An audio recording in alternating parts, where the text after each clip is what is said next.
Hello दोस्तों, कैसे हैं आप लोग। आशा करता हूँ आप सब अच्छे होंगे। तो एएस नोवेल स्टोरी में आपका स्वागत है। सुनते रहिए अनोखी कहानियां अनोखे अंदाज में। तो बढ़ते हैं कहानी की ओर। अभी तक आपने चैनल को सब्सक्राइब नहीं किया तो प्लीज चैनल को सब्सक्राइब करें और बेल आइकन को दबाना ना भूलें। तो स्टार्ट करते हैं। कहानी का नाम मोहब्बत का जुनून। दोस्तों आप लोग सपोर्ट करिए प्लीज। लाइक करें, कमेंट करें, शेयर करें। चलिए अब चलते हैं अपने कहानी के अंदर। आप 10 चैप्टर सुन चुके हैं। अब स्टार्ट करते हैं चैप्टर 11।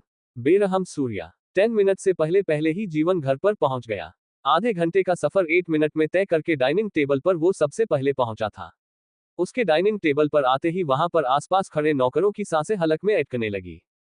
राठौर मेंशन में डाइनिंग टेबल था जरूर, लेकिन वहां पर बैठकर कोई भी खाना नहीं खाता था। लेकिन हाँ, उस टेबल पर खाना सचता जरूर था, लेकिन फिर उसी खाने को उन्हें बनाने वालों को ही खाना पड़ता, और वो भी जबरदस्ती। और ऐसा क्यों, ये तो तभी पता चलने वाला था जब सूर्या वहां आएगा। ठीक 10 मिनट बाद सूर्या भी डाइनिंग टेबल पर आया और उसके आखिरी कदम पर मृत्यु भी किसी पहिए की तरह लुढ़कते हुआ वहां पर पहुंचा।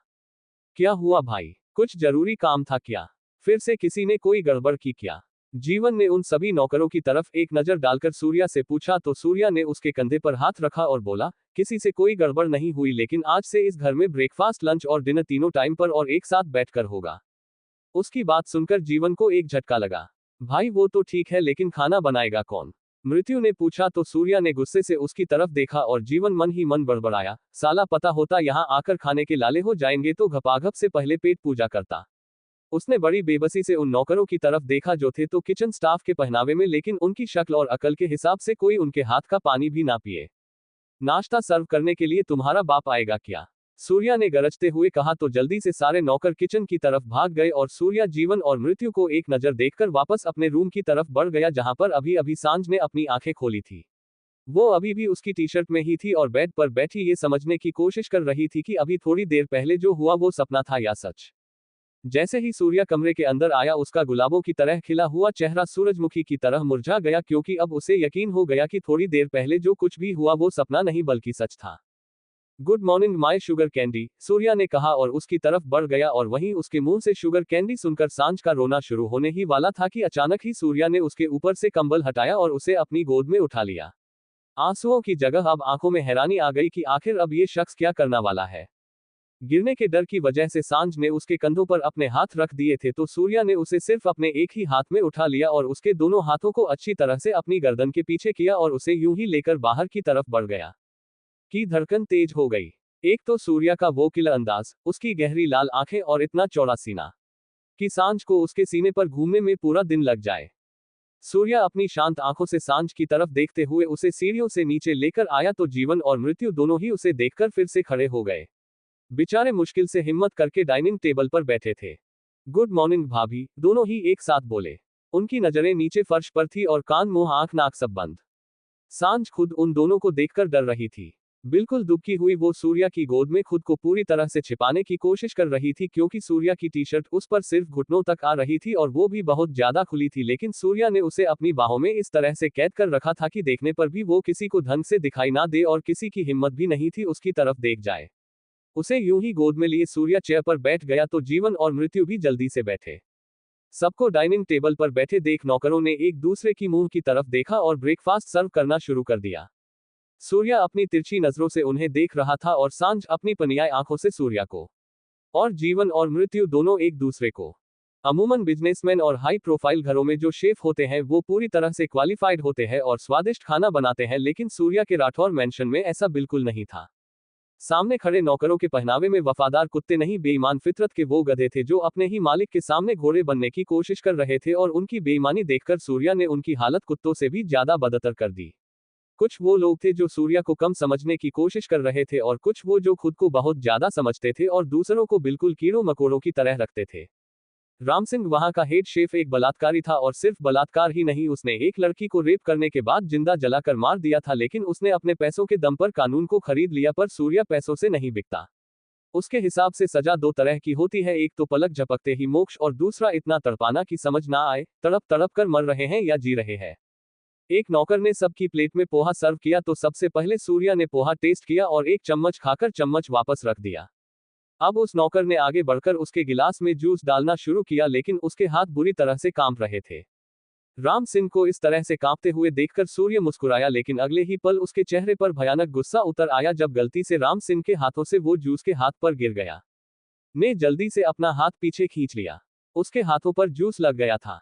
सूर्या ने उसे देखते हुए उसके हाथ को अपने होठों के पास किया और उन्हें चाटते हुए साफ करने लगा, लेकिन उसकी गहरी आंखें राम सिंह के ऊपर थी जो पूरी तरह से कांप रहा था और अब जूस से भरा पूरा जग ही उसके हाथों से नीचे गिर गया था।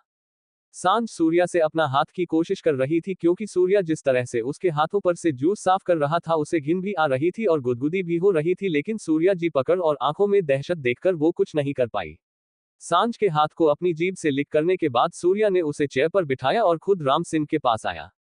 माफ कर दीजिए मालिक, आगे से ऐसी गलती नहीं होगी, प्लीज इस बार माफ कर दीजिए, वो गिड़गिड़ाते हुए बोला, लेकिन सूर्या के चेहरे पर रहम के भाव दूर दूर तक नजर नहीं आ रहे थे। उसने राम सिंह का हाथ अपने हाथों में पकड़ा और अपनी गहरी आंखों से उसे गोल गोल घुमाते हुए देखने लगा कि अचानक ही उसने वो हाथ पोहे से भरी प्लेट के ऊपर रखा और अगले ही पल राम सिंह का हाथ प्लेट में रह गया और उसकी बांह और वो खुद दूर जाकर गिरे। सूर्या ने टेबल पर रखी तेजधार चाकू से बड़ी बेरहमी से उसका हाथ एक ही बारी में पूरा काट दिया था। खून से सना हाथ प्लेट में था और राम सिंह सूर्या के कदमों पर। उसी वक्त वहां पर दो लोगों के जोर जोर से चीखने की आवाज आने लगी। राम सिंह जमीन पर पड़ा दर्द से कराह रहा था तो दूसरी तरफ सांझ बुरी तरह चिल्लाए जा रही थी। अभी अभी उसके सामने जो कुछ हुआ वो पूरी तरह से हिल गई थी।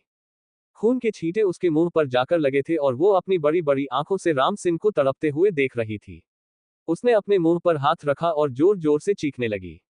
ना ही उसके मुंह से कुछ शब्द निकल रहे थे और ना ही उसका कांपना बंद हो रहा था। आगे जारी है। इंस्टा राइट काजल अनेजा राइट्स 10 मिनट से पहले पहले ही जीवन घर पर पहुंच गया। आधे घंटे का सफर 8 मिनट में तय करके डाइनिंग टेबल पर वो सबसे पहले पहुंचा था। उसके डाइनिंग टेबल पर आते ही वहां पर आसपास खड़े नौकरों की सांसें हलक में अटकने लगी। राठौर मेंशन में डाइनिंग टेबल था जरूर, लेकिन वहां पर बैठकर कोई भी खाना नहीं खाता था, लेकिन हाँ उस टेबल पर खाना सचता जरूर था, लेकिन फिर उसी खाने को उन्हें बनाने वालों को ही खाना पड़ता और वो भी जबरदस्ती। और ऐसा क्यों, ये तो तभी पता चलने वाला था जब सूर्या वहां आएगा। ठीक 10 मिनट बाद सूर्या भी डाइनिंग टेबल पर आया और उसके आखिरी कदम पर मृत्यु भी किसी पहिए की तरह लुढ़कते हुआ वहां पर पहुंचा। क्या हुआ भाई, कुछ जरूरी काम था क्या? फिर से किसी ने कोई गड़बड़ की क्या? जीवन ने उन सभी नौकरों की तरफ एक नजर डालकर सूर्या से पूछा तो सूर्या ने उसके कंधे पर हाथ रखा और बोला, किसी से कोई गड़बड़ नहीं हुई, लेकिन आज से इस घर में ब्रेकफास्ट लंच और डिनर तीनों टाइम पर और एक साथ बैठकर होगा। उसकी बात सुनकर जीवन को एक झटका लगा। भाई वो तो ठीक है, लेकिन खाना बनाएगा कौन? मृत्यु ने पूछा तो सूर्या ने गुस्से से उसकी तरफ देखा और जीवन मन ही मन बड़बड़ाया, साला पता होता यहाँ आकर खाने के लाले हो जाएंगे तो घपाघप से पहले पेट पूजा करता।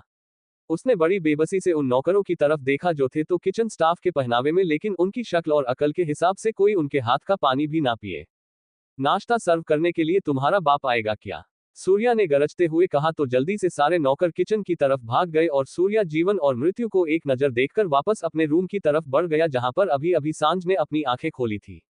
वो अभी भी उसकी टी शर्ट में ही थी और बेड पर बैठी ये समझने की कोशिश कर रही थी कि अभी थोड़ी देर पहले जो हुआ वो सपना था या सच।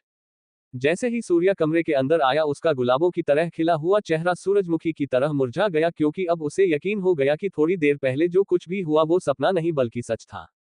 Good morning my sugar candy, Surya ने कहा और उसकी तरफ बढ़ गया और वहीं उसके मुंह से शुगर कैंडी सुनकर सांझ का रोना शुरू होने ही वाला था कि अचानक ही सूर्या ने उसके ऊपर से कंबल हटाया और उसे अपनी गोद में उठा लिया।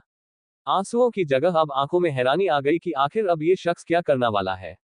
गिरने के डर की वजह से सांझ ने उसके कंधों पर अपने हाथ रख दिए थे तो सूर्या ने उसे सिर्फ अपने एक ही हाथ में उठा लिया और उसके दोनों हाथों को अच्छी तरह से अपनी गर्दन के पीछे किया और उसे यूं ही लेकर बाहर की तरफ बढ़ गया।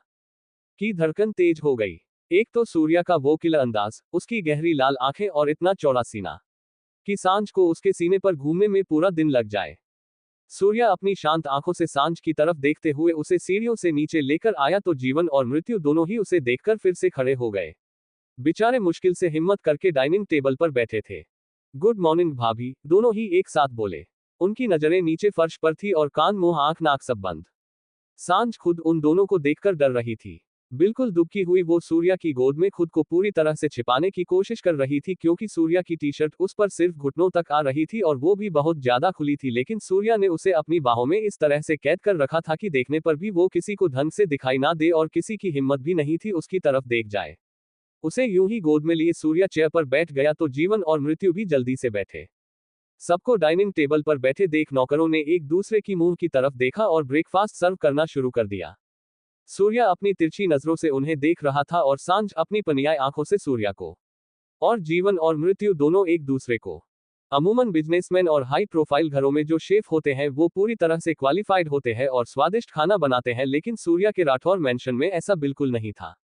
सामने खड़े नौकरों के पहनावे में वफादार कुत्ते नहीं, बेईमान फितरत के वो गधे थे जो अपने ही मालिक के सामने घोड़े बनने की कोशिश कर रहे थे, और उनकी बेईमानी देखकर सूर्या ने उनकी हालत कुत्तों से भी ज्यादा बदतर कर दी। कुछ वो लोग थे जो सूर्या को कम समझने की कोशिश कर रहे थे, और कुछ वो जो खुद को बहुत ज्यादा समझते थे और दूसरों को बिल्कुल कीड़ों मकोड़ों की तरह रखते थे।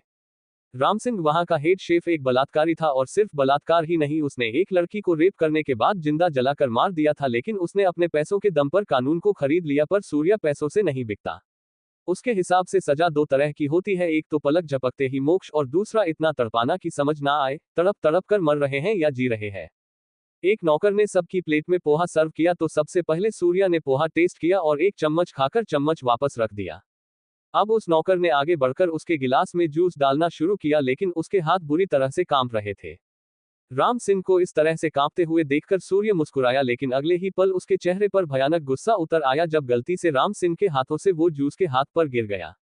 ने जल्दी से अपना हाथ पीछे खींच लिया। उसके हाथों पर जूस लग गया था।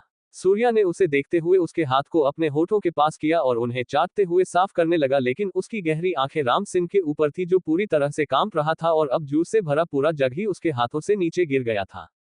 सांझ सूर्या से अपना हाथ की कोशिश कर रही थी, क्योंकि सूर्या जिस तरह से उसके हाथों पर से जूस साफ कर रहा था उसे घिन भी आ रही थी और गुदगुदी भी हो रही थी, लेकिन सूर्या जी पकड़ और आंखों में दहशत देखकर वो कुछ नहीं कर पाई। सांझ के हाथ को अपनी जीभ से लिक करने के बाद सूर्या ने उसे चेयर पर बिठाया और खुद राम सिंह के पास आया। माफ कर दीजिए मालिक, आगे से ऐसी गलती नहीं होगी, प्लीज इस बार माफ कर दीजिए, वो गिड़गिड़ाते हुए बोला, लेकिन सूर्या के चेहरे पर रहम के भाव दूर दूर तक नजर नहीं आ रहे थे। उसने राम सिंह का हाथ अपने हाथों में पकड़ा और अपनी गहरी आंखों से उसे गोल गोल घुमाते हुए देखने लगा कि अचानक ही उसने वो हाथ पोहे से भरी प्लेट के ऊपर रखा और अगले ही पल राम सिंह का हाथ प्लेट में रह गया और उसकी बांह और वो खुद दूर जाकर गिरे। सूर्या ने टेबल पर रखी तेजधार चाकू से बड़ी बेरहमी से उसका हाथ एक ही बारी में पूरा काट दिया था। खून से सना हाथ प्लेट में था और राम सिंह सूर्या के कदमों पर। उसी वक्त वहां पर दो लोगों के जोर जोर से चीखने की आवाज आने लगी। राम सिंह जमीन पर पड़ा दर्द से कराह रहा था तो दूसरी तरफ सांझ बुरी तरह चिल्लाए जा रही थी। अभी अभी उसके सामने जो कुछ हुआ वो पूरी तरह से हिल गई थी। खून के छींटे उसके मुंह पर जाकर लगे थे और वो अपनी बड़ी बड़ी आंखों से राम सिंह को तड़पते हुए देख रही थी। उसने अपने मुंह पर हाथ रखा और जोर जोर से चीखने लगी। ना ही उसके मुंह से कुछ शब्द निकल रहे थे और ना ही उसका कांपना बंद हो रहा था। आगे जारी है। अब स्टार्ट करते हैं चैप्टर 12। बेसब्रियां को थोड़ा सब्र में रखना। सूर्या ने जिस बेरहमी से राम सिंह का हाथ काटा था उसे देखकर सांझ बिल्कुल कांपने लगी थी। वो जोर जोर से चीख रही थी। उसकी आंखें एकदम पत्थर की तरह हो गई थी और मुंह से कोई शब्द नहीं निकल रहा था और ना ही वो अपनी जगह से हिल पा रही थी। राम सिंह को तड़पते हुए देखकर वो सिवाय चीखने के और कुछ नहीं कर पाई और उसे इस तरह से चीखते देखकर सूर्या उसकी तरफ बढ़ने लगा कि उसकी तरफ एक कदम बढ़ाते ही सांझ जल्दी से पीछे हटी और फिर देखते ही देखते सीढ़ियों से ऊपर की तरफ भाग गई। सूर्या अपनी गहरी लाल आंखों से उसे ऊपर की तरफ जाते हुए देखा रहा था। वो आगे बढ़ा, लेकिन आगे बढ़ते ही उसका पैर एक बार फिर से राम सिंह की कलाई पर था जो पहले ही हद से ज्यादा असहनीय दर्द से तड़प रहा था, और अब एक बार फिर सूर्या ने उसकी कलाई को अपने जूते के तले नीचे दबोच दिया। राम सिंह एक बार फिर से चीख उठा और वही दूर खड़े जीवन और मृत्यु को इन सब से कोई फर्क नहीं पड़ रहा था। सूर्या ने उनकी तरफ देखा और बोला, अभी इसी वक्त किचन के लिए नया टॉप शेफ अपॉइंट करो और इन सबको ठिकाने लगा दो, पर हाँ कोई भी मरना नहीं चाहिए। उसने हल्का सा रुककर कहा और फिर सीढ़ियों की तरफ बढ़ गया। सांझ जैसे ही कमरे में आई उसने दरवाजा बंद किया और अपने मुंह पर हाथ लगकर रो पड़ी। राम सिंह का तड़पता हुआ चेहरा और उसका वो कटा हुआ हाथ बार बार उसकी आंखों के सामने आ रहा था। वो और कुछ सोच ही नहीं पा रही थी और ना ही उसके आंसू रुक रहे थे। लेकिन उसी वक्त दरवाजा खुला तो वो एकदम से धक्का लगने से लड़खड़ा गई। लेकिन वो नीचे गिरती उससे पहले ही सूर्या ने उसे अपनी बाहों में पकड़ लिया, लेकिन सूर्या की कैद में आते ही वो छूटने के लिए छटपटाने लगी। सूर्या ने उसे नहीं छोड़ा तो उसने उसे जोर से धक्का दिया और फिर उसकी पकड़ से भागने लगी, लेकिन सूर्या ने उसे पकड़कर एकदम से उल्टाकर दीवार के साथ लगा दिया। उसकी पीठ सूर्या के सीने से लगी हुई थी और चेहरा दीवार के साथ, और इस वक्त सूर्या और सांझ दोनों में लंबी लंबी सांसें ले रहे थे। मुझे उकसाने की गलती मत करना, क्योंकि अपना गुस्सा मैं खुद नहीं बर्दाश्त कर पाता तो तुम कहां से बर्दाश्त कर पाओगी। बहुत बुरे हैं आप, बहुत बुरे। आपने उनका हाथ का कक्का काट। सांझ अटक अटक कर बोल रही थी लेकिन फिर भी वो अपनी बात पूरी नहीं कर पाई और एक बार फिर से रोने लगी तो सूर्या ने उसे एक झटके से पलटकर अपने सामने किया और उसकी आंखों में देखने लगा। सांझ की गहरी गहरी सांसें और उसके कांपते हुए होंठ सूर्या को मदहोश कर रहे थे। उसने हल्के से अपनी गर्दन झुकाकर सांझ की गर्दन पर अपना नाक रगड़ा और बड़ी मदहोशी भरी आवाज में बोला, जब मुझे कोई गुस्सा दिलाता है तो मैं ऐसा ही करता हूं और इसीलिए मैं चाहता हूं कि तुम कभी मुझे खुद से नाराज ना होने दो क्योंकि अगर मैंने तुम्हें तकलीफ दी तो उस तकलीफ को बर्दाश्त मैं खुद नहीं कर पाऊंगा। पर आप मुझे यहाँ क्यों रखना चाहते हैं? प्लीज मुझे जाने दीजिए ना। मुझे अनाथ आश्रम में जाना है, वहां पर सब मेरी फिक्र कर रहे होंगे। उनकी बात सुनकर सूर्या हल्का सा मुस्कुरा कर बोला, कोई तुम्हारी फिक्र नहीं कर रहा क्योंकि तुम्हारी फिक्र करने का हक सिर्फ मुझे है लेकिन जिन लोगों की फिक्र तुम्हें हो रही है बता दूं कि उन तक तुम्हारी शादी की खबर पहुंच चुकी है। सूर्या ने उसकी गर्दन पर अपने होंठ चलाते हुए ही कहा। पर मुझे आपसे शादी नहीं करनी, सांझ ने कहा तो सूर्या के होंठ एकदम से रुक गए और गुस्से से दहकती अपनी लाल आंखों से सांझ को देखने लगा और अगले ही पल उसने सांझ को घुमाकर बेड पर धक्का दे दिया जिससे वो जाकर बेड पर गिरी। सूर्या भी अपनी शर्ट के बटन खोलते हुए उसके पास आया और पूरी तरह से उसके ऊपर झुककर उसके गाल को अपने हाथों से सहलाने लगा और बोला, तुम्हारे साथ जबरदस्ती मैं बिल्कुल भी नहीं करना चाहता क्योंकि तुम मेरी सनक हो पर दिल की अगर दिमाग की होती तो अब तक तुम मेरी होती। इंतजार करूंगा कि तुम खुद को मेरी चाहत बना लो वरना मेरी सनक कब अपनी हद तोड़ दे मैं खुद नहीं जानता। Dot dot quote. इतना कहकर हल्के से अपने होंठ उसके होंठों पर रखकर सूर्या उससे अलग हुआ और अपने कपड़े लेकर बाथरूम में चला गया। बेड पर लेटी हुई सांझ बस नजरें घुमाकर उसे जाते हुए देखती रही और देखते ही देखते उसकी आंखों में आंसू आ गए। थोड़ी देर बाद सूर्या बाथरूम से बाहर आया और आईने के सामने खड़ा होकर तैयार होने लगा। वैसे मेरी टी शर्ट में तुम अच्छी लग रही हो लेकिन अगर चाहो तो कपड़े बदल सकती हो। अगर कपड़ों के बिना रहना चाहो तो भी रह सकती हो लेकिन सिर्फ इस कमरे में। सूर्या ने बिना किसी भाव के कहा तो सांझ बस उसे देखती रह गई। कैसे वो कुछ भी कह सकता है? गुस्से में उसे देखते हुए वो उठकर बैठ गई। सच में वो इस वक्त छोटी सी बच्ची लग रही थी जिसने अपनी साइज से बड़े कपड़े पहन रखे थे और अब उसे ये भी ना पता चल रहा था कि वो घूम कहाँ रही है, नीचे जमीन पर या सिर्फ अपने कपड़ों में। मेरे पास मेरे कपड़े नहीं है, सांझ ने धीमे से कहा तो सूर्या उसके पास आया और उसकी आंखों में देखते हुए बोला, नए कपड़े चाहिए? पुराने वाले भी चलेंगे, सांझ ने मासूमियत से जवाब दिया तो सूर्या पूरी तरह से उसके ऊपर झुक गया और बोला, आज से तुम्हारी नई जिंदगी की शुरुआत हो रही है तो तुम्हारे लिए सब कुछ नया होगा और याद रखना तुम सूर्या सिंह राठौर की बीवी हो, जो एक बार कोई चीज पहन ले तो वापस उस चीज को दोहराए ना, सिर्फ मेरे जिस्म के अलावा। सूर्या ने अपनी बात उसकी गर्दन पर अपने होंठ चलाते हुए कहा तो सांझ ने बेडशीट को अपनी मुट्ठियों में कस लिया। उसके पैर धीरे धीरे सरकने लगे तो सूर्या ने उसके दोनों पैरों को अपने एक हाथ से पकड़ा और बोला, अभी नहीं शुगर कैंडी, अभी बहुत वक्त है, अपनी इन बेसब्रियों को थोड़ा सब्र में रखना, क्योंकि जब मैं बेसब्र हुआ तो ये बड़ी शिद्दत से टूटेगी। सूर्या जैसे ही अपनी बात कहकर उससे अलग हुआ, सांझ एकदम से कांप उठी। उसे समझ नहीं आया कि आखिर उसे अभी हुआ क्या था, क्यों सूर्या के अपने पास आते ही वो एकदम से पिघल गई। वो हैरानी और बड़ी बड़ी आंखों से सूर्या की तरफ देख रही थी, तो सूर्या ने अपनी कबर्ड में से एक टी शर्ट और निकाली और उसकी तरफ बढ़ाते हुए बोला, जाओ जाकर जल्दी से इसे पहन कर आओ, हमें तुम्हारे लिए शॉपिंग पर जाना है। पर इतनी छोटी टी शर्ट पहनकर मैं बाहर कैसे जा सकती हूँ? सांझ ने कहा तो सूर्या ने पलटकर उसकी तरफ देखा और बोला, मुझे तो ये टी शर्ट कहीं से भी छोटी नहीं लग रही, तुम्हारे साइज से तो बड़ी ही है।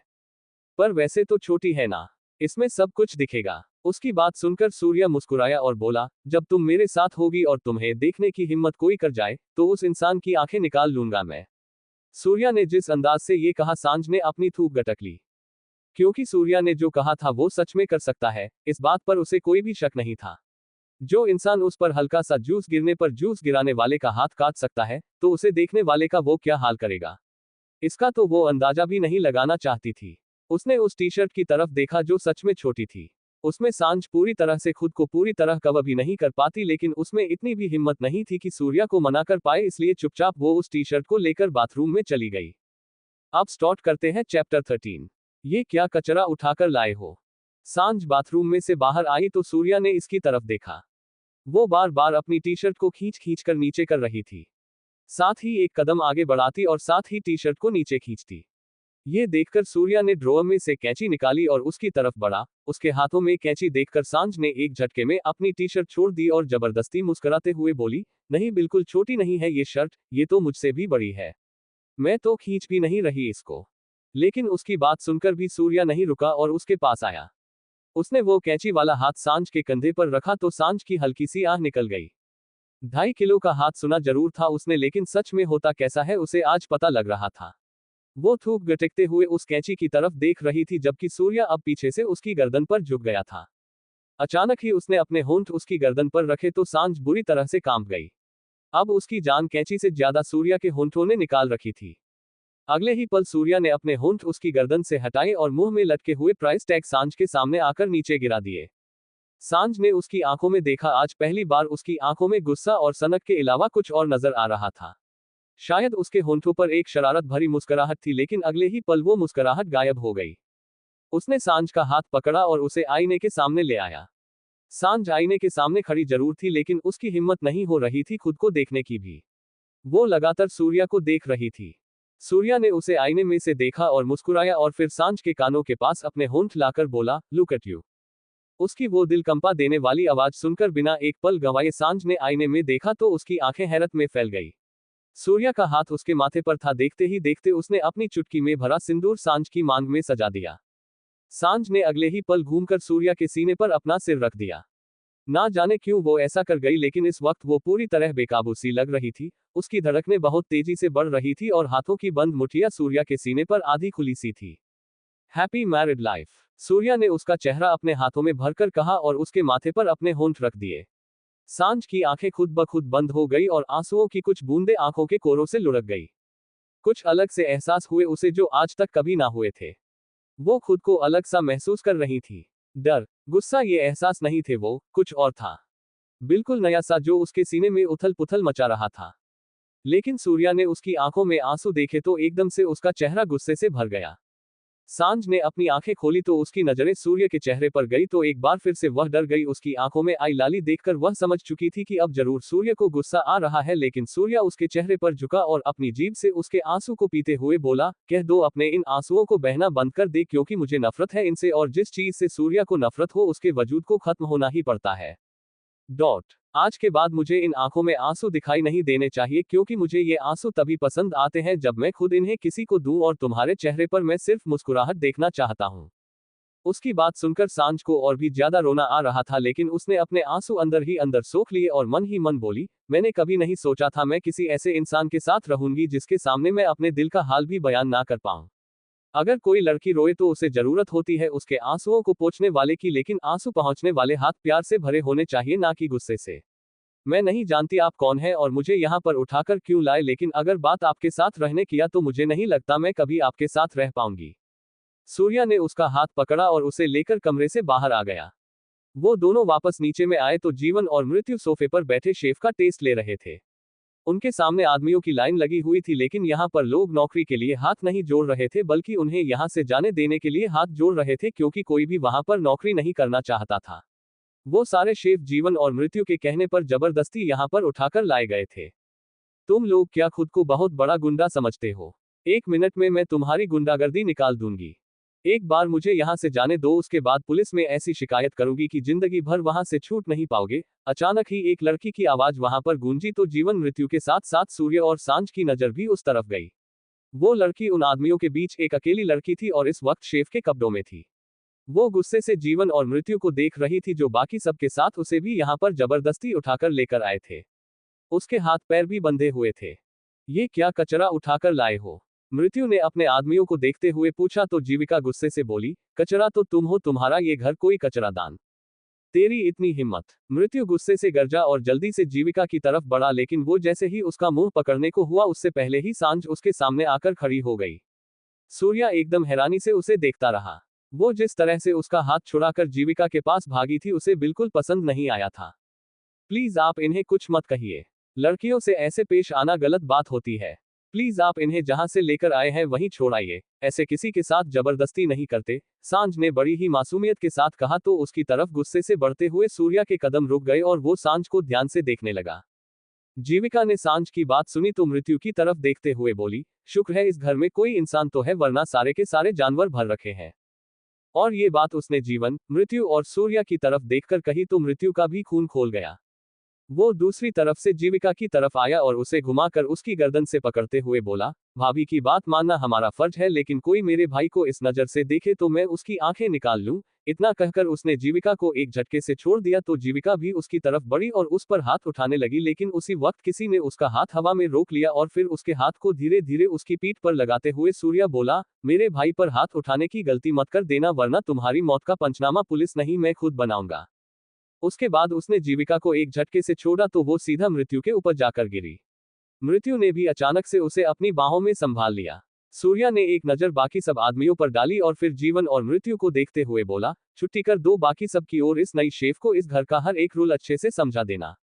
जीविका ने हैरानी से उसे देखा और बाकी सब भी उतना ही हैरान थे। जीवन और मृत्यु को तो इस बात की बिल्कुल भी उम्मीद नहीं थी कि सूर्या उसे ही शेफ अपॉइंट कर लेगा। उसके बाद सूर्या सांझ की तरफ घुमा और फिर एक झटके से उसे अपनी गोद में उठाकर बोला, अब चले शुगर कैंडी, या छोटे से मुंह से बड़ी बड़ी बातें करना अभी बाकी है। अब स्टार्ट करते हैं चैप्टर 14। कर्ज सा लगता है। बिना सांझ का जवाब सुने ही सूर्या उसे गोद में उठाए बाहर ले आया और सांझ बस उसकी तरफ देखती ही रह गई। सूर्या ने उसे गाड़ी में बिठाया और फिर खुद भी उसके साथ बैठ गया। उन दोनों के बैठते ही ड्राइवर ने गाड़ी स्टार्ट कर दी और पीछे के पर्दे अपने आप ही नीचे हो गए। पर्दे नीचे होते देख सांझ एकदम से सूर्या से दूर हो गई और बोली, अब यहां भी आप कुछ करेंगे क्या? कोट कोट, मैंने पहले क्या किया था? सूर्या उसके पास खिसकते हुए बोला, वही थोड़ी देर पहले जो रूम में किया था, सांझ ने अटक कर कहा और बिल्कुल खिड़की के साथ लग गई। सूर्या उसके और पास आया और कुछ सोचते हुए बोला, लेकिन मुझे तो कुछ याद नहीं आ रहा कि मैंने क्या किया था। तुम ही बता दो मैंने ऐसा क्या किया था। सूर्य ने अब उसके पास होते हुए कहा तो सांझ ने बेचारगी से उसकी तरफ देखा और सोचने लगी कि आखिर वो उसे कैसे बताए कि वो क्या करने की बात कर रही है। सूर्या ने उसे सोचते हुए देखा तो उसके सिर पर पीछे से हाथ रख दिया और बिल्कुल उसके चेहरे के करीब आकर बोला, बताओ ना, थोड़ी देर पहले मैंने क्या किया था? वही जिसे करते ही मुझे कुछ कुछ होने लग जाता है। सांझ ने आखिर कह ही दिया, लेकिन सूर्या अभी भी नहीं रुका और अब उसे कमर से पकड़कर अपनी गोद में बिठाते हुए बोला, कैसा कुछ कुछ होता है? कर्ज सा लगता है, सांझ ने अटक अटक कर कहा, क्योंकि सूर्या ने उसकी गर्दन पर अपने होंठ रखे हुए थे और वो लगातार उसकी गर्दन पर अपने होठों से गुदगुदी कर रहा था, जिससे सांझ अपने हाथ उसके कंधे पर गधा रही थी। कर्ज तुम्हें अच्छा लगता है या बुरा? सूर्या ने मदहोशी भरी आवाज में पूछा तो सांझ की हालत और भी ज्यादा खराब होने लगी और वो बड़ी मुश्किल से बोली, पता नहीं, कुछ समझ नहीं आता, लेकिन प्यास सी लगने लग जाती है। कोट। उसकी बात सुनकर सूर्या उसके चेहरे की तरफ देखने लगा। मासूमियत से भरा उसका चेहरा उसकी जान ले रहा था, लेकिन उससे भी ज्यादा कातिलाना थे। इतने में ही वो दोनों एक मॉल के बाहर पहुंचे। ड्राइवर ने गाड़ी रोकी तो पीछे वाली गाड़ी में से उसके बॉडीगार्ड नीचे उतरे और जल्दी से सूर्या और सांझ की तरफ आकर दरवाजा खोला। सूर्या तो बाहर आ गया, लेकिन साथ अंदर ही बैठी रही। उसे अंदर ही बैठे देख सूर्या ने उसकी तरफ देखा। सांझ ने बड़ी मासूमियत से कहा, मुझे अच्छा नहीं लग रहा। ये कपड़े सच में छोटे हैं, मैंने इतने छोटे कपड़े कभी नहीं पहने, और आज के बाद इससे बड़े कपड़े तुम कभी नहीं पहनोगी, सूर्या ने कहा और फिर उसे खींचकर बाहर निकाला। बाहर आते ही सांझ ने एक बार फिर से अपनी टी शर्ट को खींचकर नीचा किया तो सूर्या ने उसकी कमर पर अपने हाथ रखे और बोला, अगर एक और बार तुमने अपनी टी शर्ट को नीचे खींचा तो मैं इसे यही फाड़ दूंगा। कोट। उसकी बात सुनकर सांझ की आंखें बड़ी हो गई और उसने जल्दी से अपनी टी शर्ट को और भी ज्यादा ऊपर कर लिया। सूर्या उसे देखकर मुस्कुराया और फिर उसका हाथ पकड़कर उसे अंदर की तरफ ले गया। सांझ इतने बड़े मॉल में कभी भी नहीं आई थी। इतनी बड़ी बड़ी और ब्रांडेड शॉप देखकर उसकी आंखें खुली की खुली रह गई। आज तक उसने अपने लिए अगर कुछ लिया था तो वो सस्ती सी मार्केट में विंडो शॉपिंग करके ही लिया था। आज पहली बार वो अपने लिए कुछ खरीदने इतने बड़े मॉल में आई थी। जैसे ही दोनों मॉल में एंटर हुए, सांझ ने सूर्या का हाथ कसकर पकड़ा और उसे रोक दिया।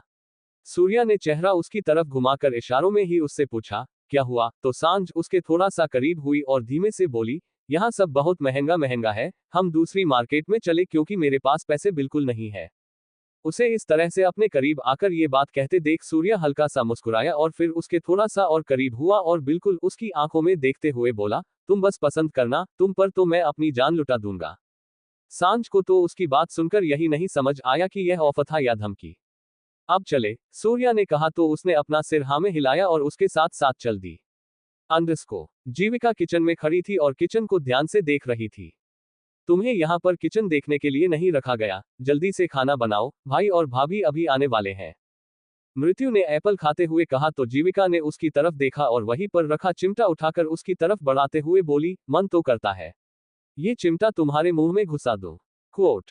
अगर कुछ और है मुंह से लगाने के लिए तो बताओ, इस चिमटे में मेरा कोई भी इंटरेस्ट नहीं है।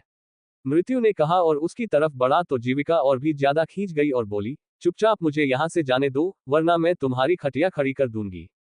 क्वोट, जो मजा बिस्तर पर आता है, खटिया पर नहीं आएगा। कहो तो अभी चलें। मृत्यु ने कहा तो जीविका अपने हाथ में पकड़ा हुआ चिमटा सच्ची में उस पर मारने को हुई, लेकिन मृत्यु ने उसका हाथ बीच में ही पकड़ लिया और बोला, अपने ये हाथ खाना पकाने के लिए और होंठ खाना खाने के लिए खोलना, वरना।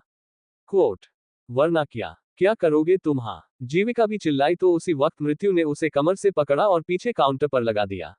जीविका उसकी तरफ देखती ही रह गई, लेकिन अगले ही पल मृत्यु ने उसके दोनों हाथों को अपने एक हाथ में पकड़ा और पीछे से मोड़कर काउंटर पर रख दिए और पूरी तरह से उसके ऊपर झुक गया। ये क्या कर रहे हो तुम? छोड़ो मुझे, जीविका ने अपने हाथ छुड़ाते हुए कहा, लेकिन आगे कुछ कहने के लिए उसके होंठ खुले ही नहीं, क्योंकि मृत्यु ने उसके होठों को अपने होठों से बंद कर दिया था। वो उसके होठों को लगातार चूम रहा था और उसे खुद से अलग होने का एक भी मौका नहीं दे रहा था। उसके दोनों हाथों पर उसका एक ही हाथ हावी हो रहा था और होठों पर उसके होंठ। काफी देर तक वो उसे यूं ही चूमता रहा और जीविका उसका विरोध करती रही, लेकिन आखिरकार उसने भी खुद को ढीला छोड़ दिया था, क्योंकि खुद को छुड़ाने की जद्दोजहद में सिवाय दर्द के उसे कुछ नहीं मिल रहा था और मृत्यु तो बस उसके होठों को पीने में लगा था। उसने पूरी शिद्दत से उसके गुलाबी होठों को सुर्ख लाल किया और उससे अलग होकर बोला, अब अगर ये होंठ फालतू में खुले तो इन्हें मैं ऐसे ही बंद करूंगा और हाथों की सजा भी यही होगी। क्वोट, जीविका गुस्से से उसे देख रही थी और मृत्यु उसे देखते हुए मुस्कुरा रहा था। उसने काउंटर पर रखा हुआ अपना आधा खाया एप्पल उठाया और फिर उसे इस तरह से बाइट किया जैसे वो एप्पल को नहीं उसके होठों को बाइट कर रहा हो। अंडरस्को, जीवन अपनी गाड़ी बहुत तेज स्पीड में चला रहा था। उसके फोन में 5 मिनट पहले एक मैसेज आया था, जिसे पढ़कर उसकी बुरी तरह से फट चुकी थी और जल्दी में वो इतिश्री, प्रियांशी के घर की तरफ जा रहा था। उसकी गाड़ी एक झटके में इतिश्री के घर के बाहर रुकी और वो जल्दी से बाहर आकर इतिश्री के घर की तरफ बढ़ा। उसने जैसे ही घर के दरवाजे को हाथ लगाया, दरवाजा पूरी तरह से खुल गया। अंदर सिर्फ अंधेरा था और उसके अंदर आते ही दरवाजा जोर से बंद हो गया और किसी ने उसे धक्का दे दिया।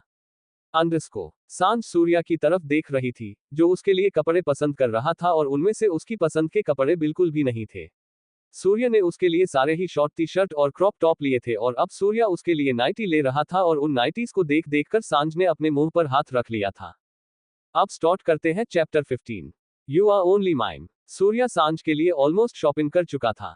अब बस उसे उसके नाइटवियर लेने थे जिसके लिए वो नाइटीज पसंद कर रहा था, लेकिन उसे नाइटीज पसंद करते देखकर सांझ ने अपने मुंह पर हाथ रखा हुआ था और बड़ी हैरानी से सूर्या की तरफ देख रही थी। उसने तो टी शर्ट ही बड़ी मुश्किल से पहनी हुई थी और अब सूर्या के सामने उसे इन नाइटीज में रहना पड़ेगा, ये सोचकर ही उसकी सांसें सूख रही थी। उसकी आंखों में एक विनती थी कि सूर्या उसके लिए ये सब ना ले, लेकिन सूर्या ने उस विनती को तब पूरी तरह से रिजेक्ट कर दिया जब वो एक नाइटी उठाकर उसकी तरफ बढ़ाते हुए बोला, जाओ जाकर इसे ट्राई करो। आप पागल हो गए हैं क्या? आप मुझे यहाँ पर नाइटी ट्राई करने के लिए कह रहे हैं? सांझ ने मन ही मन कहा, लेकिन हकीकत में तो उसने वो नाइटी ली और चुपचाप ड्रेसिंग रूम में चली गई।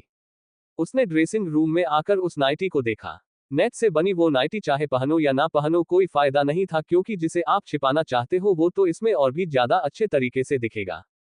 उसके चेहरे पर मायूसी और हल्की उदासी थी, लेकिन फिर भी उसने वो नाइटी पहनी, पर अभी उसने उसे पहनकर खुद की तरफ भी नहीं देखा था कि अचानक ही सूरज उसके सामने आकर खड़ा हो गया।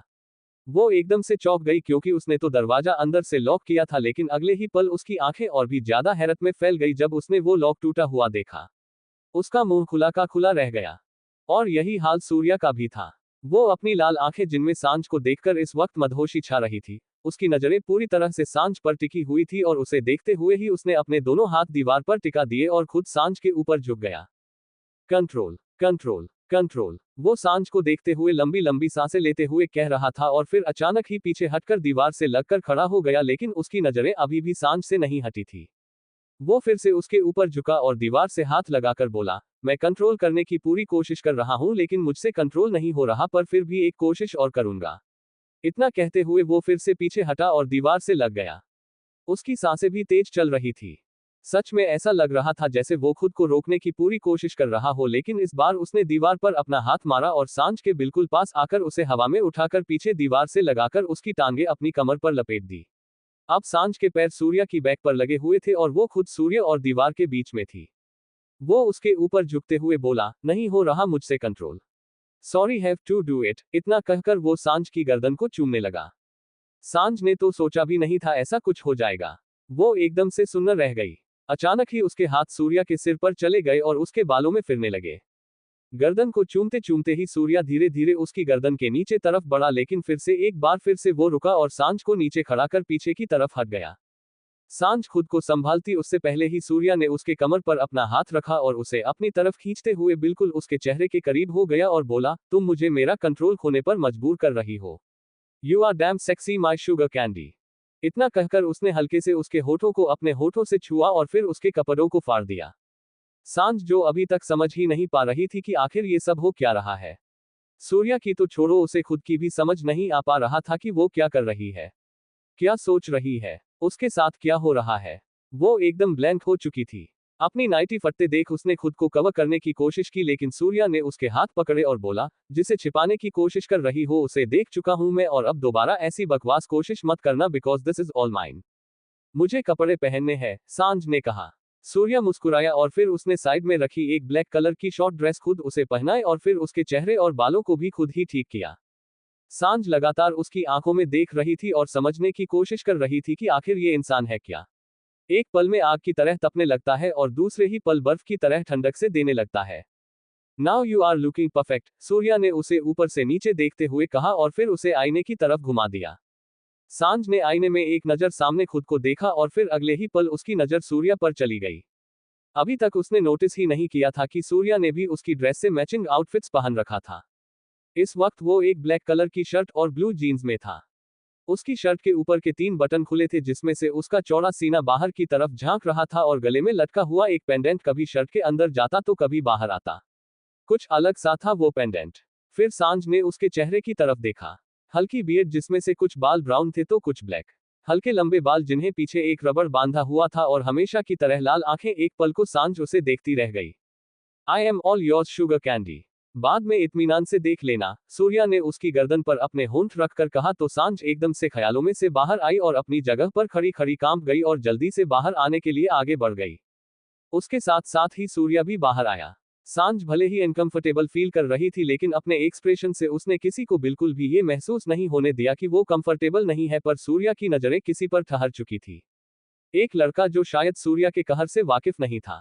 वो इस वक्त की बैक की तरफ देख रहा था क्योंकि उसका चेहरा तो सूर्या की तरफ था। उस लड़के को देखते हुए सूर्या ने हल्का सा अपना हाथ सांझ की बैक पर रखा और उसकी आंखों में देखते हुआ एकदम खतरनाक अंदाज से बोला, यू आर ओनली माइन। सांझ को थोड़ा अजीब लगा क्योंकि इस वक्त सूर्या की आंखों में बहुत ही ज्यादा गुस्सा नजर आ रहा था। ऐसा लग रहा था वो एकदम से बदल गया हो। अभी उसके साथ ड्रेसिंग रूम में जो सूर्या था, अब वो एकदम से किसी राक्षस की छवि दिखाई देने लगा था। और फिर अचानक ही दूसरी तरफ लगे आईने में से उसकी नजर अपने पीछे खड़े लड़के पर गई तो उसकी आंखें हैरत में फैल गई। सांझ को यूं ही अपने साथ लेते हुए सूर्या पेमेंट काउंटर की तरफ बढ़ा।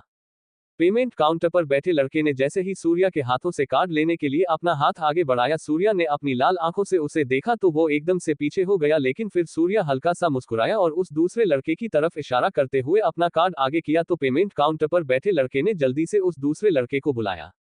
वो लड़का अभी भी सांझ को देखने में ही बिजी था, लेकिन जैसे ही उस काउंटर वाले लड़के ने उसे बुलाया वो हड़बड़ाकर पेमेंट काउंटर पर आया। सूर्या ने उस लड़के को देखते हुए अपना कार्ड उसकी तरफ बढ़ाया तो उस लड़के ने भी उसके हाथों से कार्ड लेने के लिए आगे बढ़ाया, लेकिन अगले ही पल वो बुरी तरह से चीख पड़ा। वो कार्ड उसकी दोनों आंखों को चीरते हुए अभी भी सूर्या के हाथ में था और अब उस पर खून लगा हुआ था। उस लड़के की पुतलियां आंखों से बाहर आ गई थी और वो दर्द से तड़पता हुआ नीचे जमीन पर गिर गया था। सांझ ने जब उसकी चीख सुनी तो अचानक से उसकी तरफ देखा और उसकी हालत देखकर कांप उठी। लेकिन इतने पर भी सूर्या नहीं रुका। वो अपने पैरों के भार दर्द से तड़पते हुए उस लड़के के बिल्कुल पास बैठा और उसे गुस्से से देखते हुए बोला, she is only mine.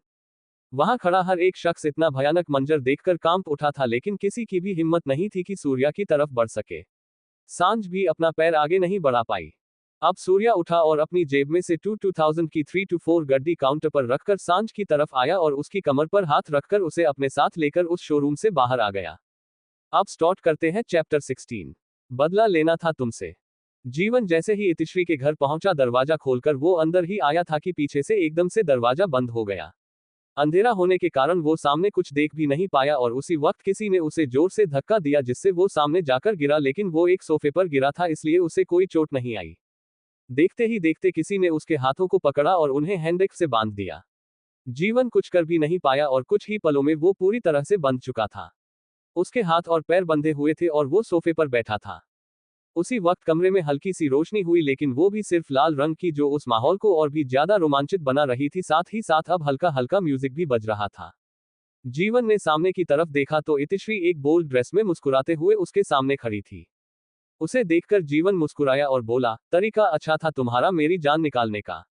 Quote, तुम्हारी जान निकालनी होती तो तुमसे दूर जाती, तुम्हें यूं अपने करीब नहीं बुलाती। कहते हुए इतिश्री उसके पास आई और उसके गालों पर अपनी उंगलियां चलाने लगी।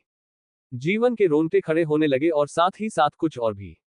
इतिश्री ने एक नजर उसे ऊपर से नीचे की तरफ देखा और फिर नीचे की तरफ देखते हुए अपने होठों को दांतों से दबाया और बोली, मानना पड़ेगा। हाथ पैर तो बांध दिए तुम्हारे, लेकिन कुछ और है जो अभी भी कैद में करना बाकी है। जीवन उसकी बात सुनकर मुस्कुराया और बोला, क्यों किया ये सब? सीधा सीधा फोन करके भी तो मुझे बुला सकती थी ना। यूं धमकाकर बुलाने की क्या जरूरत थी?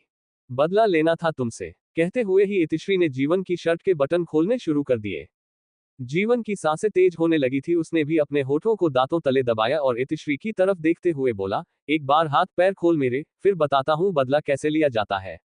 उसकी बात सुनकर इतिश्री हंसी और बोली, ओ मेरी जान, अभी तो मैंने कुछ किया भी नहीं तो सांसें तेज हो गई।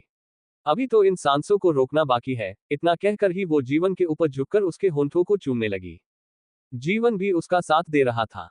को सांझ को कमर से पकड़कर सूर्या उसी शोरूम से बाहर ले आया। वो उसके साथ बाहर तो आ गई थी, लेकिन बाहर आते ही उसके कदम रुक गए थे। ना ही उसमें पीछे पलटकर देखने की हिम्मत थी और ना ही एक कदम आगे बढ़ाने की। वो बस अपनी जगह पर खड़ी रही तो सूर्या ने नजरें घुमाकर उसकी तरफ देखा और उसके माथे पर आए बालों को कानों के पीछे करते हुए बोला, क्या हुआ शुगर कैंडी? कोई प्रॉब्लम है क्या? आपको उसे नहीं मारना चाहिए था, सांझ ने कांपते हुए कहा। उसकी आंखों में अभी भी डर भरा हुआ था और उस लड़के की दर्दनाक हालत उसकी आंखों के आगे से जा ही नहीं रही थी। मारा नहीं है, सिर्फ आंखें निकाली हैं, सूर्या ने ऐसे कहा जैसे ये बात उसके लिए बिल्कुल भी मायने ना रखती हो और उसकी इस बात पर सांझ की आंखें बड़ी हो गई। वो उसकी तरफ देखकर बोली, आपके लिए ये सिर्फ एक छोटी सी बात है। किसी जिंदा इंसान की आंखें निकालना आपके लिए इतना आसान कैसे हो सकता है? आपने उसकी पूरी जिंदगी खराब कर दी और अब आप कह रहे हैं कि सिर्फ आंखें ही तो निकाली है। आपने एक बार भी सोचा कि बिना आंखों के वो अपनी जिंदगी कैसे जिएगा? सांझ रोते हुए अपनी बात कह रही थी, लेकिन उसकी बात सुनकर सूर्या की आंखें बिल्कुल लाल होती जा रही थी। उसके चेहरे पर गुस्सा उभरता जा रहा था। उसने एकदम से सांझ का गला पकड़ लिया और उसे खींचते हुए पीछे कांच की दीवार पर लगा दिया तो सांझ की आंखें बाहर आने को हो गई। वो सांस लेने के लिए भी तड़पने लगी। उसकी हालत खराब होती देख सूर्या ने जल्दी से उसे छोड़ा और उसके गाल पर अपना हाथ रखकर बोला, तुम सिर्फ मेरी हो, लेकिन तुम्हें फिक्र उस लड़के की हो रही है। मैं सिर्फ तुम्हारे होठों पर मुस्कुराहट देखना चाहता हूं और तुम उस लड़के के लिए रो रही हो। उसे इस तरह गुस्से में देखकर सांझ के आंसू और भी ज्यादा तेज हो गए। उसे और भी ज्यादा रोते देखकर सूर्या को और भी ज्यादा गुस्सा आ रहा था, लेकिन फिर उसने लंबी लंबी सांसें लेते हुए खुद को कंट्रोल किया और फिर उसके बिल्कुल करीब आकर उसके चेहरे को अपने हाथों में भरकर बोला, please don't cry sugar candy. मैं सच में तुम्हें रोते हुए नहीं देख सकता। मैं तुम्हें हर्ट नहीं करना चाहता, पर मैं किसी और की नजरें भी तुम पर बर्दाश्त नहीं कर सकता। देखो कितनी बुरी हालत कर ली तुमने अपनी रो रोकर। उसने उसकी आंखों को साफ करते हुए कहा और फिर उसके माथे पर अपने होंठ रखकर बोला, जाओ जाकर अपना चेहरा धोकर आओ। मुझे खिले हुए गुलाब पसंद है, मुरझाए हुए फूल नहीं। सांझ जो पहले ही बुरी तरह से डरी हुई थी, अब उसके पल पल बदलते रूप को देखकर और भी ज्यादा सहम गई। उसने अपना सिर हाँ में हिलाया तो सूर्या ने उसे छोड़ा, जिसके बाद वो जल्दी से बाथरूम की तरफ चली गई। उसके बाथरूम की तरफ जाते ही सूर्या ने थोड़ी ही दूर खड़े अपने आदमी की तरफ इशारा किया तो वो आदमी जल्दी से 2 लेडीज बॉडीगार्ड के साथ बाथरूम की तरफ बढ़ गया। सांझ जैसे ही बाथरूम में आई, दरवाजा बंद कर अपने मुंह पर हाथ रख जोर जोर से रोने लगी। उसने अपने मुंह पर इस तरह से हाथ रखा हुआ था कि उसके रोने की आवाज बाहर ना जाए, लेकिन उसके आंसू रुकने का नाम ही नहीं ले रहे थे। सुबह सूर्या का राम सिंह का हाथ काट देना और अब उस लड़के की आंखें निकाल देना उसकी आंखों के आगे तस्वीरों की तरह घूम रहा था और वो उस सब को याद करते हुए बुरी तरह से कांप रही थी। उसे समझ नहीं आ रहा था कि वो क्या करे। वो ऐसे जाल में फंस चुकी थी जहां से बाहर निकलना मुश्किल ही नहीं नामुमकिन था। अगर गलती से भी किसी से गलती हो गई और किसी ने सांझ को एक नजर देख लिया तो सूर्या ने उनकी ये हालत कर दी, और अगर जानबूझकर सांझ ने ही कुछ ऐसा कर दिया जिससे सूर्या को गुस्सा आया तो वो पता नहीं क्या ही कर देगा। अगर वो वापस आश्रम में गई तो कहीं आश्रम के लोगों की जान खतरे में ना आ जाए, क्योंकि आज उसने सूर्या का जो रूप देखा था उसके बाद उसे इस बात पर कोई भी शक नहीं था कि वो इंसान कुछ भी कर सकता है। नहीं, मैं अपनी वजह से अब किसी और को कुछ भी नहीं होने दूंगी। अगर मैं सूर्या की सनक हूं तो ठीक है, मैं रहूंगी उनके पास पर अपनी वजह से मैं किसी और को दर्द में नहीं देख सकती, उसने अपने आंसू पूछते हुए कहा और फिर अपनी जगह से खड़ी होकर आईने के सामने आकर अपना मुंह धोने लगी। उसकी आंखें रो रोकर लाल हो चुकी थी। उसने अपने चेहरे को ठीक किया और बाहर आने के लिए आगे बढ़ गई, लेकिन तभी एकदम से उसके कदम रुक गए क्योंकि सामने से उसे विवेक आता दिखाई दिया। अब स्टार्ट करते हैं चैप्टर 17। तेरी इतनी औकात नहीं कि तू मेरी शुगर कैंडी को छू सके। सांझ की आंखें रो रोकर लाल हो चुकी थी। उसने अपने चेहरे को धोकर ठीक किया और बाहर आने के लिए आगे बढ़ गई, लेकिन तभी एकदम से उसके कदम रुक गए क्योंकि सामने से उसे विवेक आता दिखाई दिया। अभी वो बाथरूम के दरवाजे पर ही थी कि उसे सामने से विवेक आता हुआ दिखाई दिया। वो पीछे हटती या कहीं जाकर छिपती उससे पहले ही विवेक की नजर उस पर चली गई और उसके कदम तेज हो गए। विवेक उसके सामने आया और उसे देखते हुए बोला, तुम यहाँ। इतना कहकर ही उसने उसे जल्दी से अपने गले से लगा लिया था और फिर अलग होकर बोला, तुम यहाँ क्या कर रही हो? कल से मैं तुम्हें कितनी बार फोन कर चुका हूं लेकिन तुम्हारा फोन मिल ही नहीं रहा। तुम थी कहां पर? मैंने आश्रम में भी पता करवाया लेकिन तुम आश्रम में भी नहीं थी, आखिर चल क्या रहा है और उस दिन तुम कहां चली गई थी? विवेक को होटल से ही पता चला था कि सांझ वहां से जा चुकी थी, लेकिन वहां के किसी भी स्टाफ ने उसे ये नहीं बताया था कि वो खुद नहीं बल्कि सूर्या उसे वहां से लेकर गया था। सांझ बुत सी बनी खड़ी थी और उसके सवाल सुन रही थी। उसे समझ ही नहीं आ रहा था वो क्या करे और ना ही उसमें हिम्मत हो रही थी कि वो कुछ बोले। वो बस विवेक के सवाल सुनते रही तो विवेक ने उसे कंधों से पकड़कर हिलाया और बोला, तुम जवाब क्यों नहीं दे रही? आखिर हुआ क्या है हाँ तुम्हें? और तुम्हारी ये हालत कैसे हुई और ये किस तरह के कपड़े पहने हैं तुमने? तुम तो कभी ऐसे कपड़े नहीं पहनती थी। मुझे बताओ आखिर चल क्या रहा है? हाँ वो मैं सांझ अटकती हुई बोली और फिर एकदम से विवेक का हाथ पकड़कर उसे धक्का देने लगी और धीरे धीरे लेकिन जल्दी से बोली, तुम जाओ यहां से, इससे पहले कि तुम्हें कोई देखे तुम जाओ यहां से। मुझे कौन देखेगा और मैं क्यों यहां से जाऊं? तुम चलो मेरे साथ, मैं तुम्हें आश्रम छोड़ दूंगा। विवेक ने सांझ का हाथ पकड़कर कहा और उसे बाहर की तरफ ले जाने लगा। लेकिन सांझ ने उससे जल्दी से अपना हाथ छुड़वाया और बोली, तुम्हें कुछ समझ नहीं आ रहा क्या? मैं कह रही हूं ना तुमसे, तुम जाओ यहां से। मुझे तुमसे कोई बात नहीं करनी और आज के बाद कभी मुझसे मिलने की कोशिश मत करना। तुम जाओ यहां से। उसके मुंह से ऐसी बातें सुनकर विवेक हैरान हो रहा था। सांझ को ऐसे कपड़ों में देखकर ही उसकी नीयत बिगड़ने लगी थी, इसलिए वो सांझ को यहां से ले जाना चाहता था ताकि उसे संभालने के बहाने उसके करीब हो सके, क्योंकि सांझ के चेहरे को देखकर ही लग रहा था कि शायद वो किसी मुसीबत में है। मैं तुम्हें यहाँ पर छोड़कर कहीं नहीं जाऊंगा और तुम भी मेरे साथ चलोगी, विवेक ने कहा और एक बार फिर से सांझ का हाथ पकड़कर वहां से ले जाने लगा तो सांझ ने एक झटके से उससे अपना हाथ छुड़वाया और गुस्से और दर्द से चीख कर बोली, तुम्हें समझ में नहीं आ रहा क्या? मैंने कहा ना मुझे तुम्हारे साथ नहीं जाना। अगर मैं तुम्हारे साथ गई तो वो तुम्हें भी मार देगा, तुम्हें कुछ हो गया तो मैं खुद को कभी माफ नहीं कर पाऊंगी, तुम प्लीज जाओ यहाँ से। Are you crazy? ये क्या बकवास कर रही हो तुम? कोई मुझे मार देगा? तुम जानती नहीं हो मैं कौन हूँ? विवेक ओबरॉय हूँ मैं, और मुझे मारना तो दूर किसी की औकात नहीं मुझे नजरें उठाकर भी देख सके, विवेक ने एटीट्यूड से कहा और सांझ के करीब होकर उसकी कमर को पकड़ने लगा, लेकिन उसी वक्त किसी ने उसके दोनों हाथों को पीछे से पकड़ा और उन्हें मरोड़ते हुए उसकी गर्दन के पीछे तक ले गया। विवेक की नसें एकदम से उभर कर फूलने लगी और उसकी सांस भी मुश्किल होने लगी और उसे इस हालत में देखकर सांझ की आंखें बड़ी हो गई। उसने कांपते हुए पीछे की तरफ देखा तो सूर्या अपनी लाल आंखों से उसे ही देख रहा था और इस वक्त उसके जबड़े बिल्कुल कसे हुए थे। तू जो भी है लेकिन तेरी इतनी औकात नहीं कि तू मेरी शुगर कैंडी को छू सके, पर तूने गलती से ये गुस्ताखी कर दी है तो उसकी सजा तो तुझे भुगतनी ही पड़ेगी, सूर्या ने दांत पीसते हुए कहा और एक झटके से उसके दोनों हाथों को एक हाथ में पकड़कर उसके गर्दन पर अपनी कोहनी मार दी तो विवेक दर्द से चीख पड़ा। उसे लग रहा था जैसे किसी ने उसकी बाजुओं को उसके जिस्म से अलग कर दिया हो और अब उसके गर्दन को भी तोड़ दिया हो।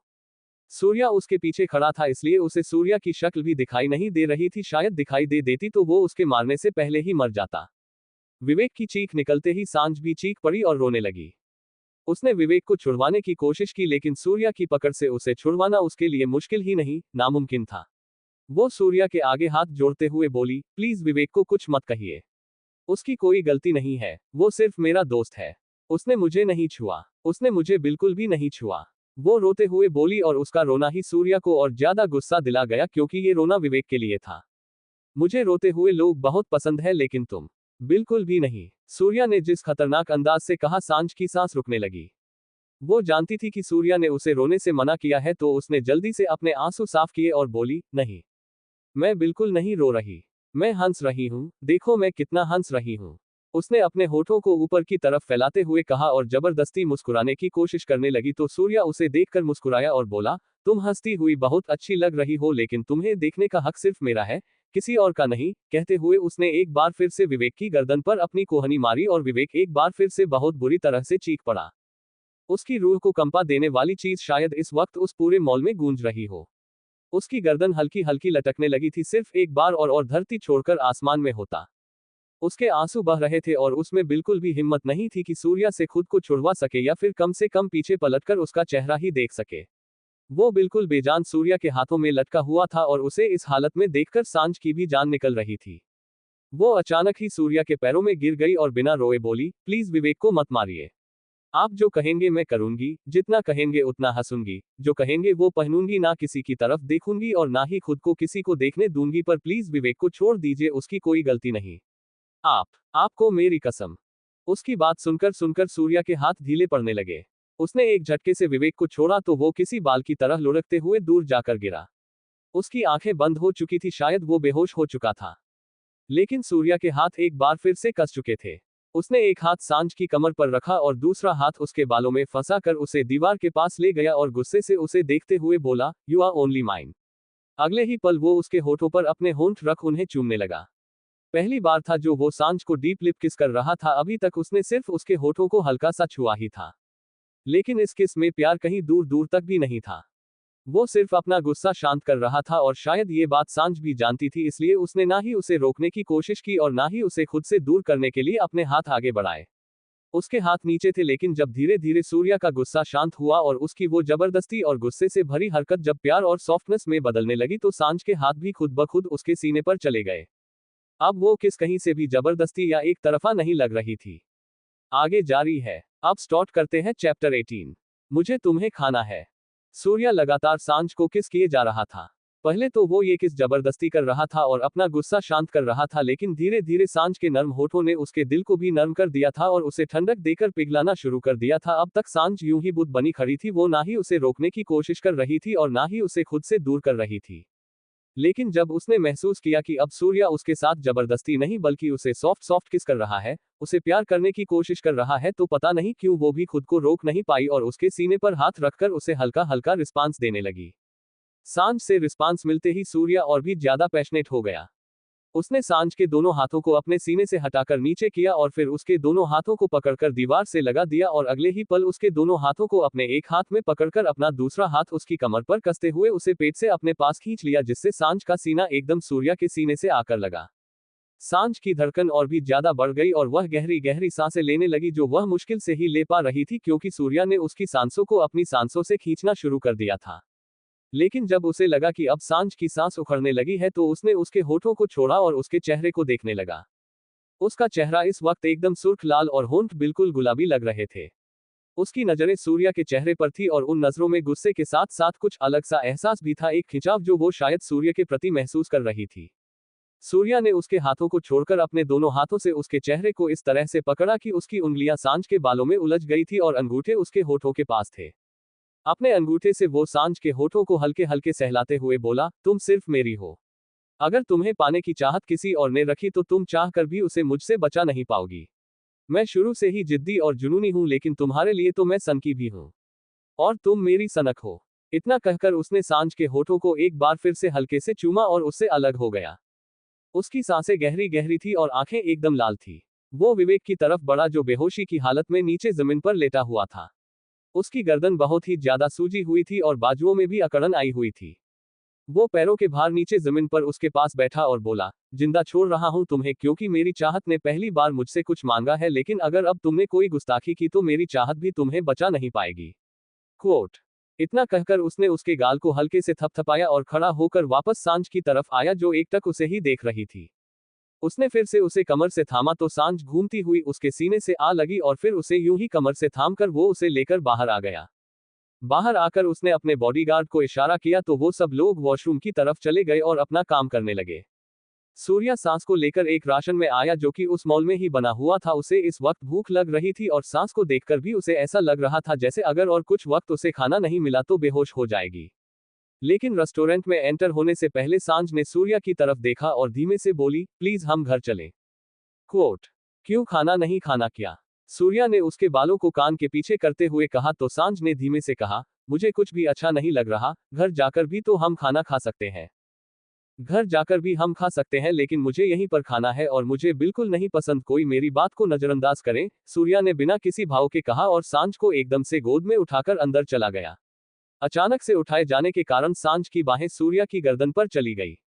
सूर्या उसे लेकर सीधा प्राइवेट केबिन में आया जो कि उस रेस्टोरेंट का सबसे आलीशान टेबल था। वो टेबल इतना बड़ा था कि वहां पर कम से कम 15 लोग खाना खा सकते थे। सूर्या ने सांझ को गोद से उतारकर चेयर पर बिठाने की बजाय टेबल पर ही बिठा दिया और खुद उसके टांगों पर हाथ रखकर बैठ गया। वेटर ने उन्हें देखा तो सिर झुकाते हुए वहां पर आया और उनसे ऑर्डर लेने लगा। सूर्या ने मेन्यू कार्ड सांझ की तरफ बढ़ाया और बोला, आज का खाना तुम ऑर्डर करो, आखिर मैं भी तो देखूं मेरी पसंद को क्या क्या पसंद है। आप जो मंगवाएंगे मैं वही खा लूंगी, सांझ ने बिल्कुल धीरे से कहा तो सूर्या ने गुस्से से उसकी तरफ देखा जिसके बाद सांझ ने जल्दी से बिना मेनू कार्ड की तरफ देखे ही इतनी आइटम के नाम बोल दिए कि वेटर खुद कंफ्यूज हो गया कि क्या लिखे और क्या नहीं। थोड़ी देर बाद ही उनका खाना आया तो सांझ ने मायूसी से खाने की तरफ देखा। उसका खाने का बिल्कुल भी मन नहीं था। अंदर ही अंदर उसे विवेक की चिंता खाए जा रही थी। ना जाने उसकी हालत कैसी होगी और सूर्या के आदमियों ने उसके साथ क्या किया होगा और उसके चेहरे पर आए भावों को सूर्या बहुत अच्छी तरह से समझ रहा था लेकिन ना जाने कैसे उसने अब तक खुद पर बहुत कंट्रोल कर रखा था, पर जब खाना आने के बाद भी सांझ ने खाने को हाथ नहीं लगाया तो सूर्या का कंट्रोल खत्म हो गया और उसने अचानक ही सांझ को फिर से अपने कंधे पर उठाया और उसे लेकर रेस्टोरेंट से बाहर निकल गया। प्लीज मुझे नीचे उतार दीजिए ना, मैं खुद चलूंगी। आप मुझे बार बार अपनी गोद में मत उठाइए, सांझ ने कहा लेकिन सूर्या ने तब तक उसे गाड़ी की पिछली सीट पर बिठा दिया था और खुद भी गाड़ी में बैठ गया।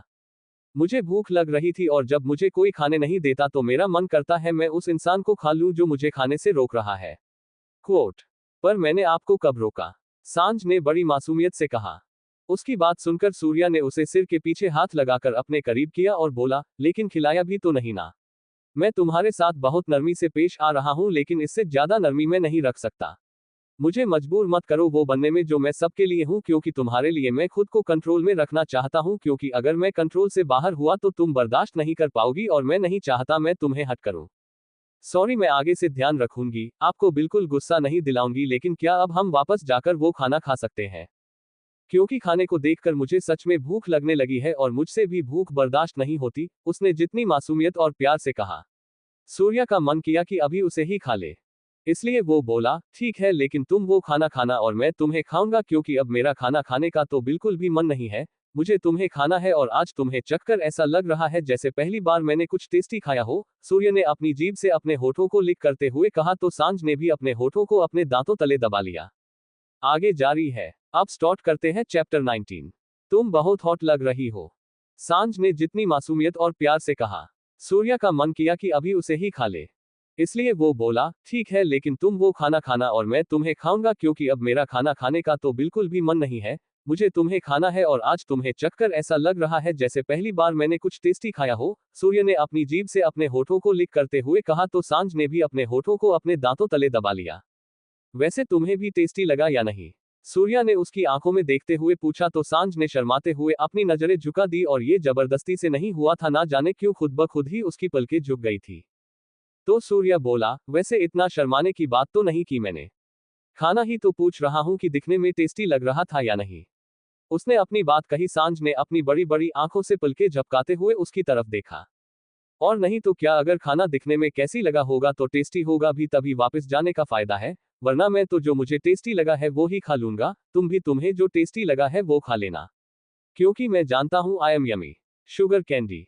सांझ की बोलती सूर्य के एक्सप्रेशन ने ही बंद कर दी थी। उसके बाद उसने अपनी 2 उंगलियां विंडो के कांच पर लगाई तो जल्दी से ड्राइवर अंदर आया तो कब से बाहर खड़ा सूर्य के इशारे का इंतजार कर रहा। ड्राइवर ने अंदर आकर गाड़ी स्टार्ट की तो गाड़ी स्टार्ट होते ही सूर्या ने सांझ को अपनी गोद में बिठा लिया और उसकी कमर पर अपनी बाहें कसकर एकटक उसके चेहरे को देखने लगा।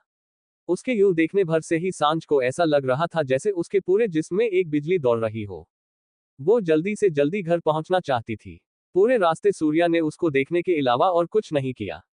अंडरस्को दूसरी तरफ जीवन और इतिश्री बिस्तर पर एक दूसरे को अपनी बाहों में समेटे लेटे हुए थे। जीवन की आंखें बंद थी और इतिश्री उसके सीने पर अपनी उंगलियां चला रही थी, जिससे जीवन गुदगुदी हो रही थी। उसने इतिश्री का हाथ पकड़ा और उसकी आंखों में देखते हुए बोला, अभी भी मन नहीं भरा क्या? और भी कुछ चाहिए क्या? तुझसे तो मेरा मन कभी भर ही नहीं सकता। तू तो मेरे लिए वोडका की दारू है जिसे जितना मर्जी पी लूं मन ही नहीं भरता, बस नशा सा चढ़ता रहता है। पर अब मेरे अंदर का नशा खत्म हो चुका है, मुझे टॉनिक की जरूरत है, जीवन ने कहा और फिर उसके होंठों को चूमने लगा। 2 घंटे बाद जीवन आईने के सामने खड़े होकर अपने कपड़े ठीक कर ही रहा था कि इतिश्री उसके पास आई। वो अपने हाथ पीछे से उसके सीने तक लेकर आई और अपना चेहरा उसकी पीठ पर लगाकर बोली, मेरा तेरे साथ घूमने का बहुत मन कर रहा है, कहीं लेकर चलना। क्वोट। उसकी बात सुनकर जीवन उसकी तरफ घुमा और उसे कमर से पकड़कर उसकी आंखों में देखते हुए बोला, तू जानती है ना, मैं तुझे लेकर कहीं बाहर नहीं जा सकता। अगर किसी ने तुझे मेरे साथ देख लिया तो तेरी जान को खतरा हो सकता है और तुझे कोई आंच भी आए तो मैं बर्दाश्त नहीं कर सकता। इतिश्री ने भी उसकी आंखों में देखते हुए उसके चेहरे को अपने हाथों में भरा और बड़े प्यार से बोली, लेकिन अगर मुझे तेरे बिना रहना पड़ेगा तो मेरी जान का वैसे भी कोई फायदा नहीं। मेरी तो बस यही ख्वाहिश है कि जिंदगी के जितने पल जीऊं बस तेरे साथ जीऊं।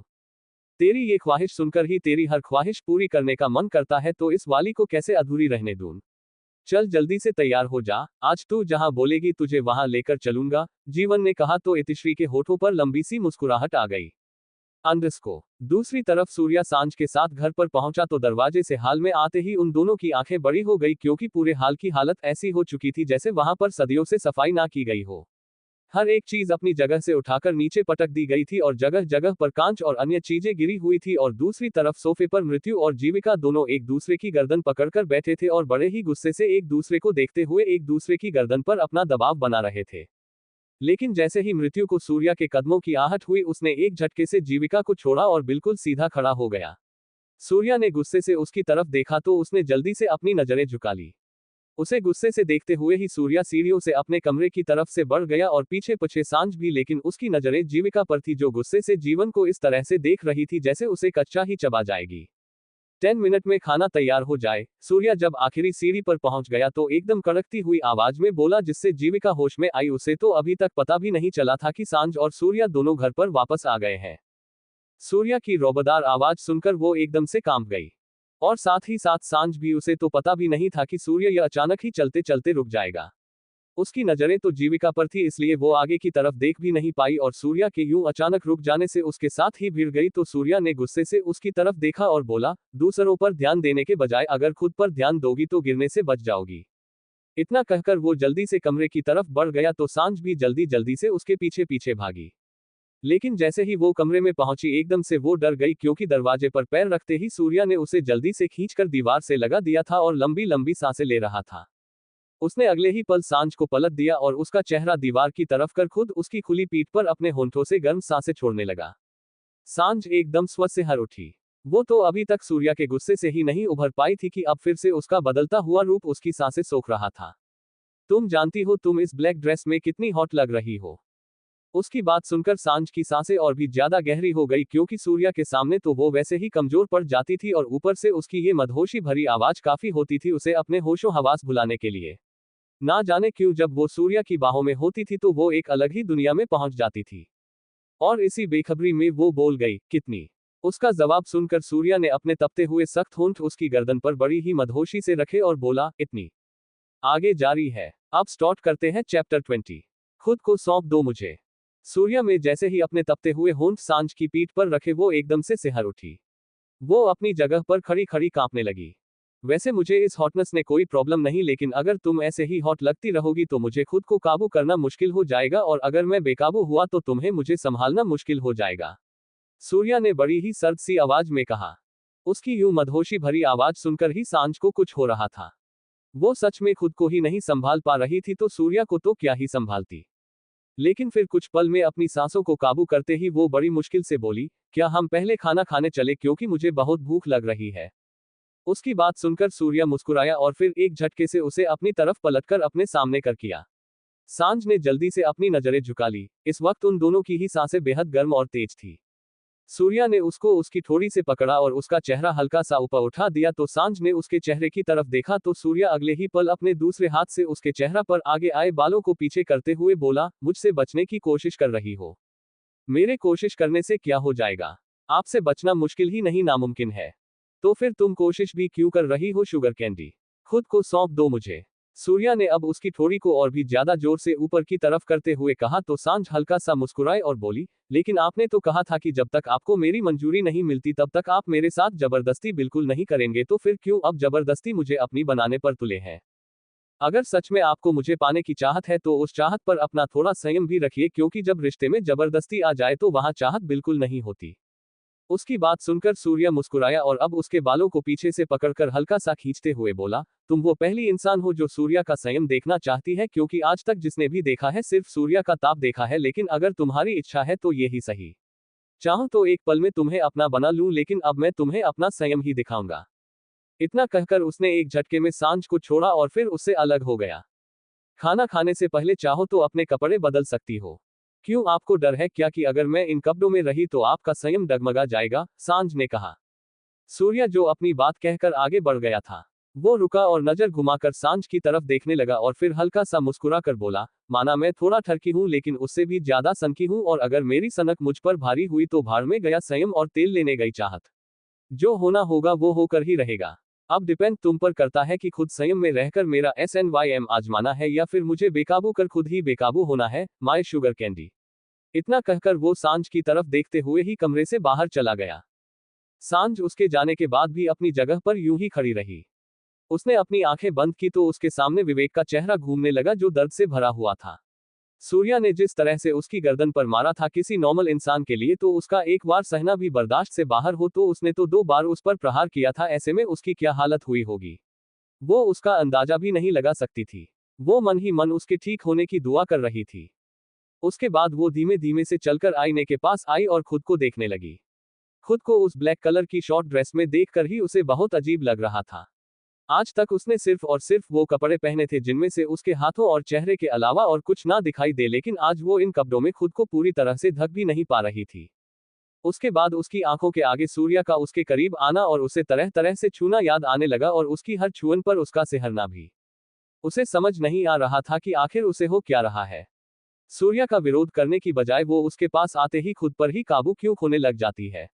उसे और कुछ याद ही नहीं रहता, वो बस सूर्या की बातों में ही खो जाती है। मेम साहब, आपको साहब नीचे बुला रहे हैं, एक मेड ने आकर दरवाजे पर खड़ी होकर कहा तो सांझ अपने ख्यालों से बाहर निकली। उसने पलटकर उस मेड की तरफ देखा और बोली, कह दीजिए अपने साहब को कि मेम साहब 5 मिनट में आ रही है। ये कहते वक्त उसके चेहरे के एक्सप्रेशन बिल्कुल बदल चुके थे।